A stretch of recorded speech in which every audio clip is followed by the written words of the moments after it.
बार की बात है। चंपकवन के जंगल में सभी पक्षी आपस में मिलजुल कर रहा करते थे। हंसी खुशी से अपना जीवन व्यतीत कर रहे थे। मजे से जंगल में भी हरियाली छाई हुई थी। ये पक्षी अपने घरों को रिपेयर करने में लग चुके थे। बहन, देखो ना, इस बार कितना सुहाना मौसम हुआ है। हाँ बहन, तुम सही कह रही हो। देखो, इन पेड़ के पत्ते भी कितने हरे भरे नजर आ रहे हैं। ये दोनों चिड़ियाएं आपस में बातें कर रही थी। तब तक धीरे धीरे शाम हो गया। बाकी पक्षी अपने घर चले गए। पूरे जंगल में अंधेरा छा गया। अगले दिन जब सुबह हुआ तो एक टुनटुनी नाम की चिड़िया अपना घर छोड़ के जंगल में दाना चुगने चली गई। तभी अचानक भूकंप आया और हरे भरे पेड़ आपस में उलझकर गिरने लगे। पक्षियों के घर इधर उधर डोलने लगे। कई पक्षियों का घर तो गिर भी गया। कुछ घंटे बाद टुनटुनी जंगल से घर आ रही थी।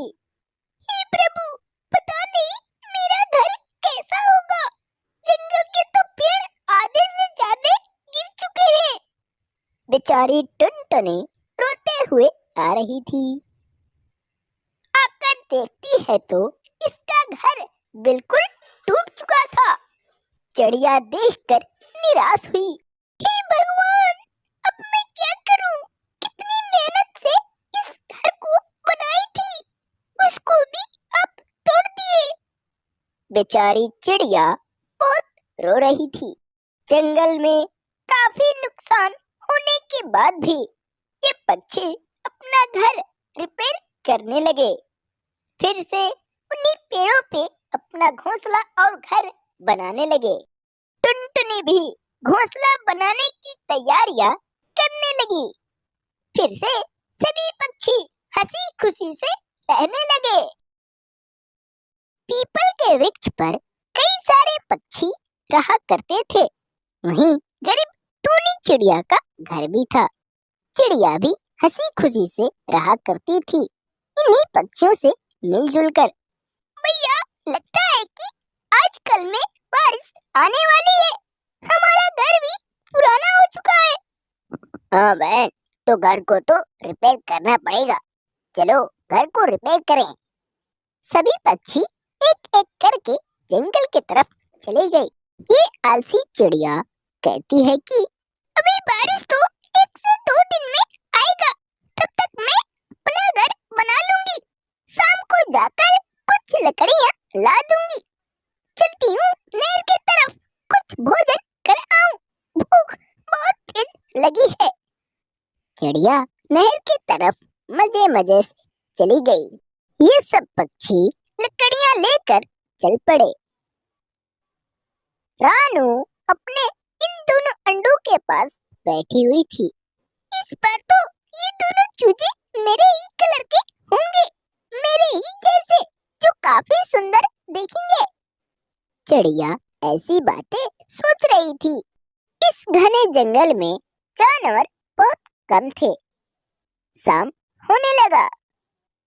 अपने अपने लिए ये सब पक्षी लकड़ियाँ ला चुके थे। टुन्नी अभी नहीं लाई थी। अरे बाप रे, अब क्या करूं? अंधेरा तो होने लगा। अब इतनी रात को मैं लकड़ियाँ लाने कैसे जाऊं? चलो कोई बात नहीं, अभी बारिश तो नहीं आ रही है ना, कल सुबह ला दूंगी। इस आलसी चिड़िया को यह मालूम नहीं था कि कल बारिश होगी। अगले दिन जब सुबह हुआ तो सच में बारिश शुरू हो चुकी थी। हे भगवान, अब क्या करूं? बारिश तो शुरू हो गई। अब मैं कैसे अपने घर को बनाऊं? अगर गिर गया तो मैं क्या करूंगी? चिड़िया के पास पछताने के अलावा कुछ नहीं था और इन पक्षियों का भी घर नहीं बन पाया था। बारिश शुरू हो गई। जंगल के पेड़ हिलने लगे। आंधी आ गई। सभी पक्षी इधर उधर भागने लगे। रानू के पास 2 अंडे भी थे। ये हिलने लगा, हे ऊपर वाला, अभी तो मेरे अंडे से बच्चे बाहर आने वाले भी नहीं हुए, तब तक आप उनको फोड़ने पर लग गए। रानू चिड़िया बहुत रो रही थी इन अंडों को लेकर। इसका घर भी हिल रहा था। बारिश होते होते टुन्नी का घर गिर गया। चिड़िया घर से बाहर आई और रोते रोते अपने पड़ोसियों के पास गई। आवाज लगा रही थी, लेकिन कोई भी पड़ोसी दरवाजा नहीं खोल रहा था। बेचारी टुन्नी इस बरसती हुई बारिश में वहीं बैठकर रोने लगी। इतनी तेज बारिश में रानू चिड़िया का एक अंडा गिरकर फूट गया। मासूम रानू नीचे आई। उस फूटे अंडे को देखकर बहुत रो रही थी। हे भगवान, जो आप चाहते थे वही कर लिए। रानू इस फूटे अंडे को देख कर रो रही थी।